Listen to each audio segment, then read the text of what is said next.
Breakfast. Kibiashara zaidi. Yes, karibu sana kwenye Kibiashara Zaidi, kipindi pekee ambacho kinakupa nafasi nzuri ya kufahamu kuhusiana na masuala yetu ya biashara, uchumi, sawa bana Vile vile ukipata fursa mbalimbali ambazo ziko katika upande huo ama nyanja nzima ya biashara, uchumi na masuala ya digital economy ama digital marketing pia tunaangalia huko.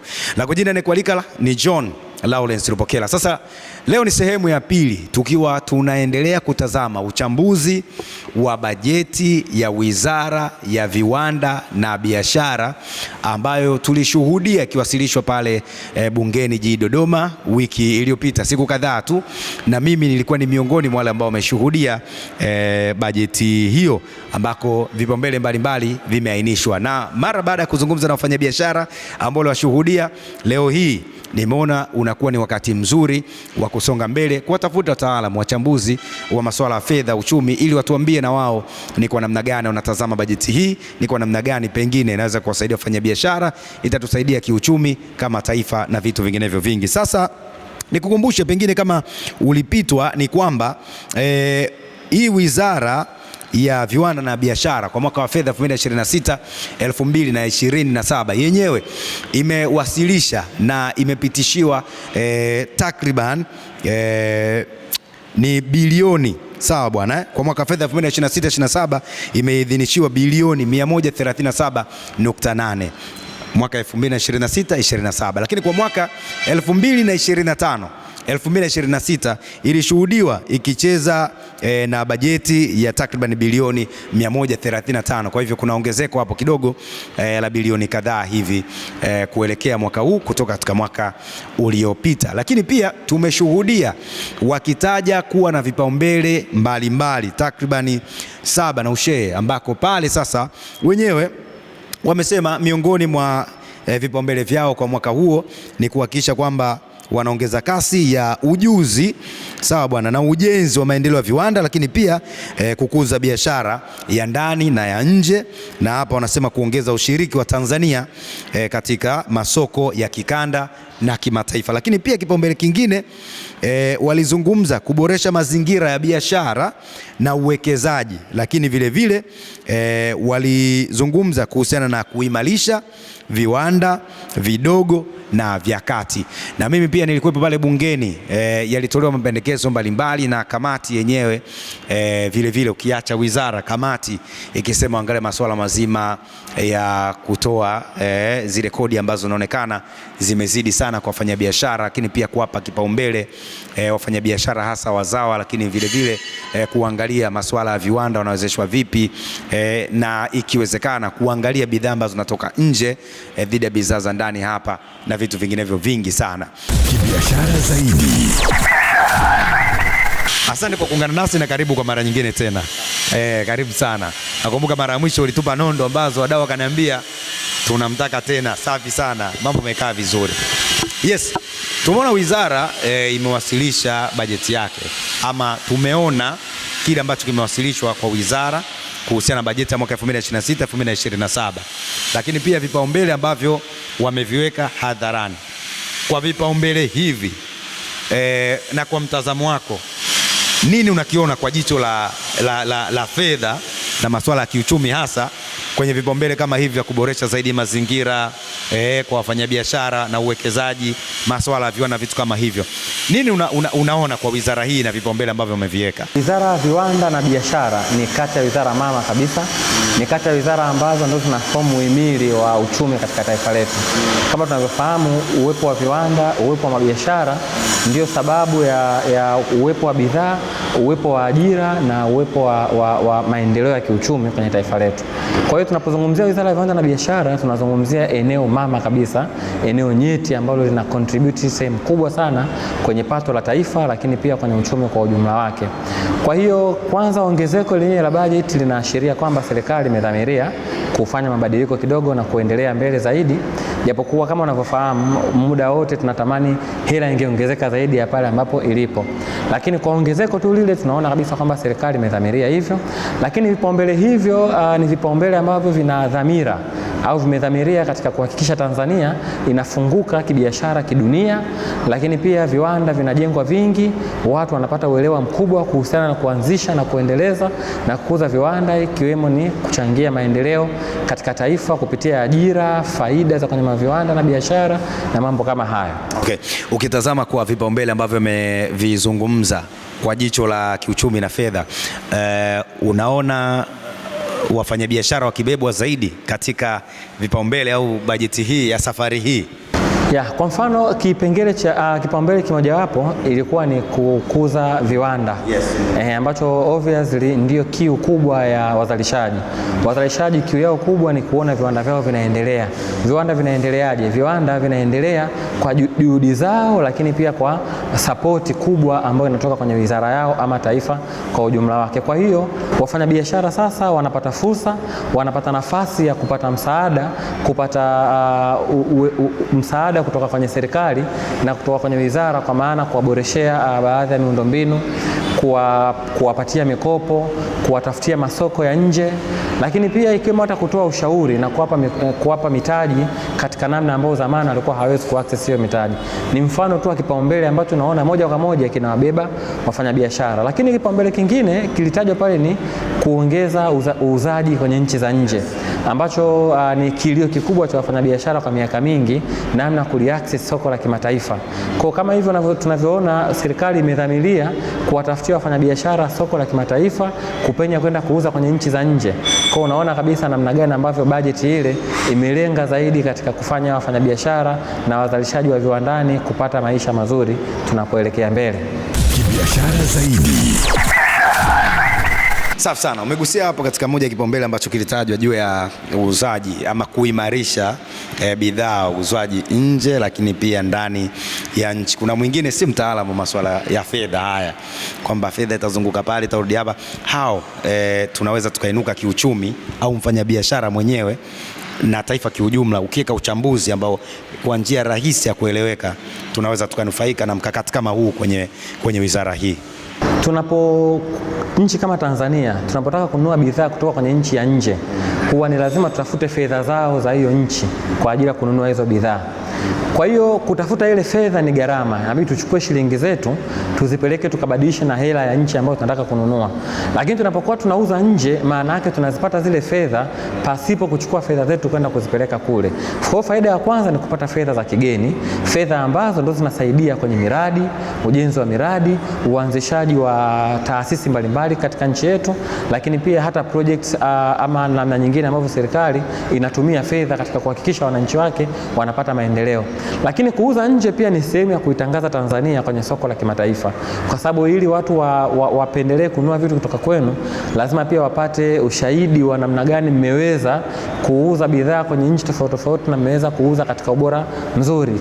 Kwa hiyo pia kinavutia watu, lakini pia unapouza nje unasaidia si tu sekta ya viwanda na biashara, hata sekta ya utalii utaisaidia, kwa sababu unapouza nje, wale watu wa nje wakitujua ni watalii pia. Unapouza nje unasababisha watu waje kuja kwetu kununua. Wanapokuja, industry ya logistics inakuwa, lakini pia hata industry ya usafirishaji, kwa maana kama hizi ndege na vitu vingine, unaongezeka pia. Kwa hiyo nchi yetu inazidi kutangazika tunapokuwa tunauza nje, lakini pia nchi yetu inapata fedha za kigeni, lakini pia hata wale wauzaji binafsi wanapata faida na wanapata kuajiri watu, faida inaongezeka, ajira zinaongezeka, maendeleo ya taifa ndo na kupatikana kwa staili kama hiyo. Wakati bajeti inasomwa, kuna eneo liliguswa, nikasema hili ni eneo la CPA Shabani Hengo, Managing Director wa Brock, na nitazungumza naye ili atupe kidogo tekti yake. Waligusa kukuza biashara, wafanyabiashara wa ndani, yani kukuza hizo biashara za ndani, vitu kama hivyo, na hasa wakisema kuangalia masuala ya kodi, sawa bwana, lakini pia kuweka njia rahisi zaidi. Kwa mtazamo wako kwa sasa hivi ukitazama, unaona kuna urahisi ama kuna njia ambazo zinamruhusu mfanyabiashara kukua, na kwenye njia hizi za kukuza zaidi biashara kwa ndani, unafikiri ni jambo gani hasa ama inatakiwa kuwekewa misingi vizuri zaidi kwenye haya masuala ya kodi ambayo yamezungumzwa? Kitu muhimu sana umekizungumzia hapo na kiliainishwa pia katika ile bajeti Wafanyabiashara especially wadogo wana struggle sana na masuala ya compliance za kikodi na kutimiza yale matakwa ya kisheria au ya kitaratibu kutoka kwenye taasisi za kiserikali, kwa mfano kama TRA, halmashauri, manispaa na maregulator wengine, wasimamizi wengine wa hizo biashara. Kwa hiyo kwenye budget ilizungumziwa kipengele kimojawapo ni kukuza au kuwapunguzia ugumu wafanyabiashara wadogo na wakati, ugumu ambao wanaupata kwenye comply na hivyo vitu. Kwa mfano mtu ili afanye biashara atalipa leseni, atalipa kodi, atalipa pesa kwenye taasisi fulani, labda mamlaka fulani. Kwa serikali sasa imejikita katika kuona namna gani inavyopunguza hizo challenges. Kuna baadhi ya compliance costs zitafutwa, kuna baadhi ya compliance costs zitapunguzwa, lakini pia hata ile milolongo tunaita urasimu, bureaucracy ya namna ya kuanzisha kufanya biashara yako itapunguzwa. Baadhi ya masharti, baadhi ya milolongo itapunguzwa ili yule mfanyabiashara ajione kwamba anaweza fanya biashara kwenye mazingira sahihi na ya kirahisi zaidi, biashara yake ikue. Kuna siku moja hata wa Profesa Kitila Mkumbo aliwahi kuzungumza siku moja kwamba Tanzania ni kati ya nchi ambazo zina taasisi nyingi ambazo zinajirudia katika utendaji wake wa kikazi, ambayo kwa kiasi fulani hizo taasisi zinasababisha kufifisha ile kasi ya wafanyabiashara. Na hapo unaona sasa serikali kupitia mawazo kama hayo imeona ni vyema sasa ikapunguza baadhi ya hiyo milolongo ili wafanyabiashara waweze kufanya biashara zao kwa urahisi na usahihi zaidi. Kibiashara zaidi. Kama ndo kwanza unaungana nasi, karibu sana. Hii ni Kibiashara Zaidi na tuko na Managing Director kutoka Brock. Tukizungumza naye hapa, huyu si mwingine ni CPA Shabani Hengo. Tukichambua ikiwa ni awamu ya pili, muendelezo wa kile ambacho tumekifanya kwenye awamu ya kwanza, kuchambua bajeti ya Wizara ya Viwanda na Biashara, ambao mimi nilikuwa shuhuda pale wakati nasomwa. Sasa umezungumzia ishu ya kodi, na sio kuzungumzia wewe, umechambua, imezungumziwa kwenye bajeti. Mimi natamani watu wao waelewe zaidi na wapate kitu hasa inapopunguzwa kama hivi, yani kwa maana sio kupunguzwa kodi, imepunguzwa kunapowekwa njia rahisi, nzuri, nyepesi kwa wafanyabiashara, kunapokuwepo na mikakati ya kuwawezesha wafanyabiashara kufanya kazi zao, biashara zao kwa urahisi. Nini faida inayokuja kwa taifa moja, lakini kwa mwananchi wa kawaida yule ambaye pengine yeye ananunua hizi bidhaa na vitu vingine, kunakuwa na urahisi sehemu gani hasa kama taifa? Unapopunguza mfano milolongo katika kodi au unapunguza kile kiwango cha kodi, kuna manufaa ya aina mbili tunayapata. Kama serikali inanufaika, lakini pia kama mwananchi mmoja inanufaika. Lengo la kodi, labda tukumbushane, lengo la kodi si kupata tu hela kwa mwananchi kumuumiza, hapana. Lengo la kodi ni kupata hela, revenue ya serikali, yani pato la serikali ipate pato, lakini pia lengo lingine ni kumsaidia mfanyabiashara afanye biashara kwa usahihi.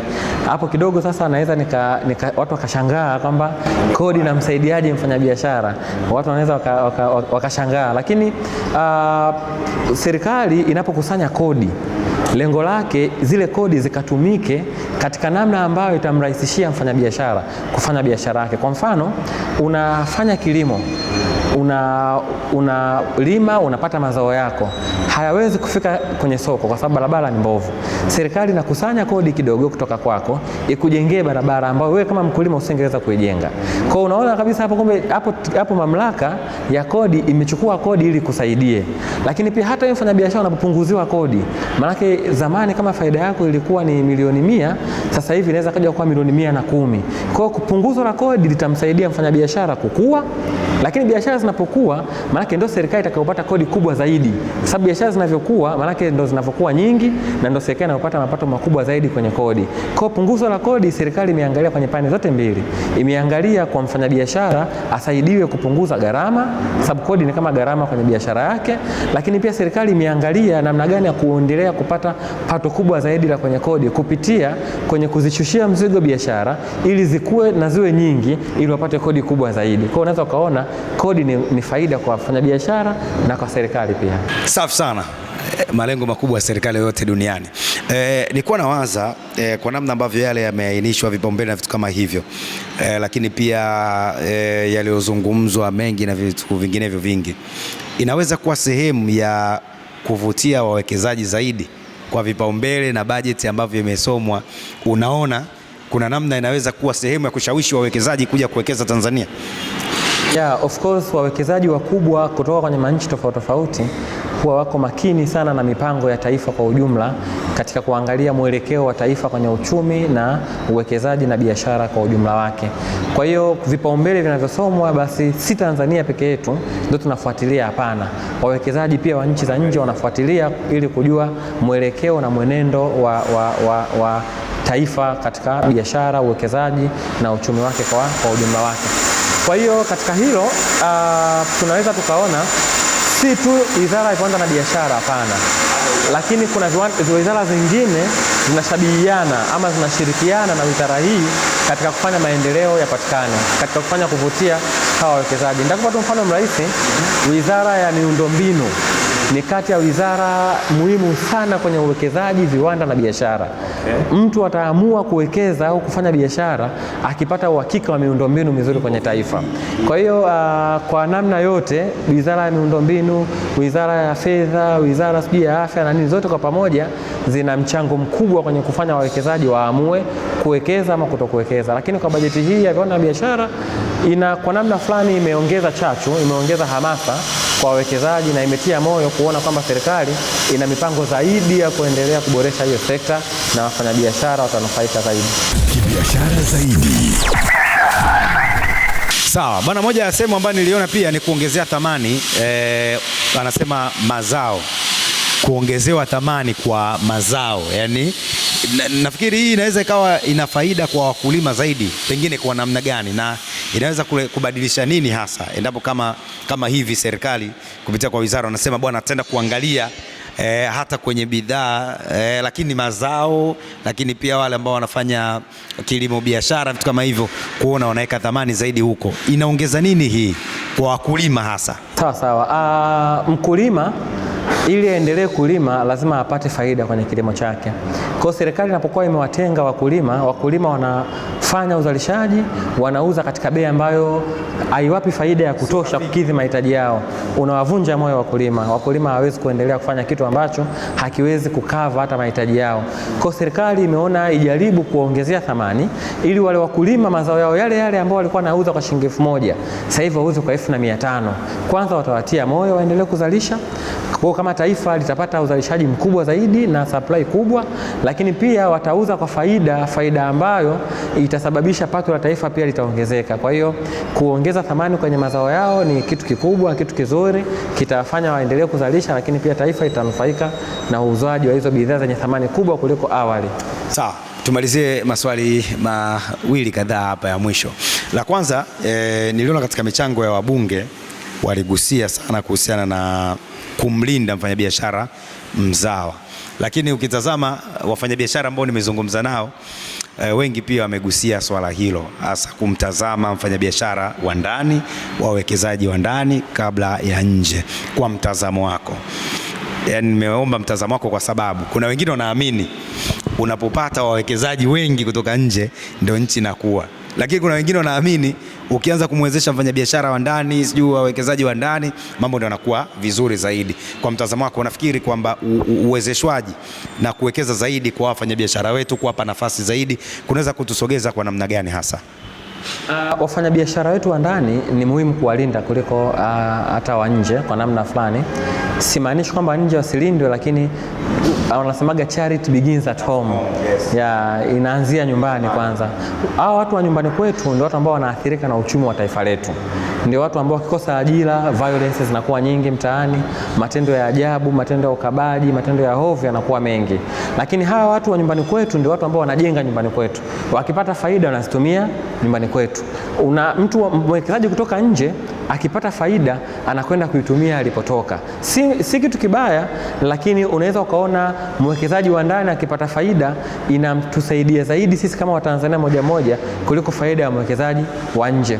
Kwa kama taifa lolote lile duniani huwa linaanza kwanza kuwalinda wawekezaji wake wa ndani, kuwapunguzia masharti, lakini pia kuwaongezea masharti kidogo watu wa nje ukikompea na wa ndani, ili watu wa ndani wanufaike kuliko watu wa nje. Kwa hiyo kwa dhamira hiyo ya serikali inaonyesha wazi kwamba sasa hata Mtanzania yule wa hali ya chini anapata moyo wa kufanya biashara, kuanzisha kiwanda, kwa sababu ziko sera specific kabisa hususan ambazo zimedhamiria kwenye kumlinda yeye, ambayo hiyo sana namsaidia, kwa sababu unajua changamoto kubwa, wawekezaji wa kutoka nje wana mitaji mikubwa. Wakija kwenye nchi yako wanaweza kuzalisha kwa wingi wakauza kwa bei ya chini. Kwa kama hakuna sera nzuri za namna ya kuwasimamia na kuwalinda wawekezaji wako wa ndani, unaweza kukuta viwanda vya ndani vyote vikafungwa kutokana na watu wa nje kuja na mitaji mikubwa. Kwa hiyo lazima viwanda vya ndani visimamiwe, visaidiwe, viboreshwe, wapate sera nzuri ambazo zitafanya wakue kwa maendeleo ya taifa na ya mtu mmoja mmoja kwa hapa ndani kwetu. Kibiashara zaidi. Moja, unafikiri nini zaidi kiboreshwe pamoja na bajeti nzuri ama mipango hii mizuri iliyowekwa na serikali kuelekea hii 26 kuelekea 27? Hiyo moja, nini kiboreshwe zaidi? Lakini mbili ambayo natamani umalize nayo, tathmini yako sasa ya jumla, unatuona wapi kwenye hivi vipaumbele vilivyotolewa na vitu kama hivyo? Kama nikushauri vitu gani viboreshwe, ningeshauri kwanza muunganiko wa hizi wizara. Wizara ya Viwanda na Biashara peke yake haiwezi kufikia malengo kama wizara zingine hazina sera pia nzuri katika kusapoti uwekezaji, viwanda na biashara. Mfano mdogo, nimezungumza hapa, wizara ya miundombinu ina mchango mkubwa sana kwenye kuhakikisha viwanda vinakuwa, viwanda vinazalisha na vinapeleka bidhaa zao zinapotakiwa, wizara ya miundombinu. Lakini pia vipi kuhusu wizara ya uchukuzi? Wizara ya uchukuzi, wizara ya uchukuzi ndio wizara ambayo inachukua zile bidhaa zilipotengenezwa zinapeleka zinapotakiwa. Kwa hakuna kitakachofanyika kama uchukuzi hamna. Maana tunatarajia uchukuzi ufanye vizuri, miundombinu iwe vizuri, ili watu wa viwanda waweze kufanya vitu vyao katika urahisi. Lakini pia wizara ya teknolojia na habari na mambo kama hayo. Teknolojia ndio platform duniani kubwa ya kuuza na kufanya biashara na vitu kama hivi. Kwa hiyo tunapokuwa tuko chini kiteknolojia, automatic wizara yetu ya viwanda na biashara haiwezi kukua kufikia yale malengo. Lakini vipi kuhusu wizara ya nishati? Kuna kiwanda ambacho kinafanya kazi bila nishati? Hakipo. Kwa hiyo ni lazima umeme uwe wa uhakika ili watu wazalishe. Wizara ya Viwanda na Biashara inaweza kuweka mipango mingi lakini hakuna umeme. Hakuna kiwanda wala hakuna biashara wala hakuna chochote. Kwa hiyo lazima wizara kama ya nishati play part kubwa sana kwenye kuhakikisha umeme unapatikana kwa wakati, nishati inapatikana kwa wakati ili watu waweze kuzalisha. Sababu wizara ya nishati ina umuhimu wake kwenye mafuta, petroli na diesel, lakini pia na umuhimu wake kwenye umeme.